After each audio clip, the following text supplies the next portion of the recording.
মা মরা ছেলেটা এখন আমার হাতে দিয়ে দিয়েছে, আর এর আব্বা আমরা বাইরে ঘুরে বেড়াচ্ছি, আর সব দায়িত্ব এখন আমার উপরে। দুধের পয়সা, জামা কাপড়ের পয়সা সব দিতে হয় আমাকে। কিছু একটা তো আমাকে করতেই হবে, না হলে নিজের শখ পূরণ করতে পারবো না। কিছু তো একটা করতেই হবে আমাকে। এইভাবে আর কতদিন বসে থাকবো? দরকার পড়লে এই সংসারই ছেড়ে দেবো আমি।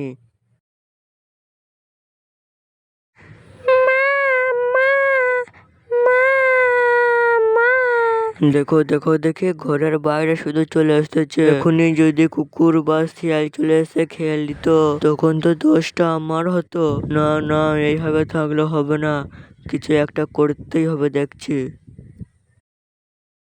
हाथीमध्ये डिम तलामध्ये पले डिम तदे खला तो शिंग तला हाथीमध्ये डिम तलामध्ये पले डिम तरा हाथीमध्ये डिम हाथीमध्ये डिम तलामध्ये पले ডিম। কানে গোড়ায় সারাদিন বক বক করিস কেন? তুই বল, কবে যে আমার কাছ থেকে তুই বিদায় হবি, আমি কবে যে তোর কাছ থেকে বাঁচবো সেই আশা নিয়ে আমি আছি। আর তোকে আমি খুব তাড়াতাড়ি এই ঘর থেকে বের করবো, দাঁড়া। মা, মা, ও মা, একবার তো ঘরের বাইরে বেরিয়ে তো এসো। কি রে বাপ, তুই আমার সোনা ময়না? দেখ বাপ, দেখ তোর একটা ভাই হয়েছে। আই বাপ, ঘরেছে ঘরেছে বাপ।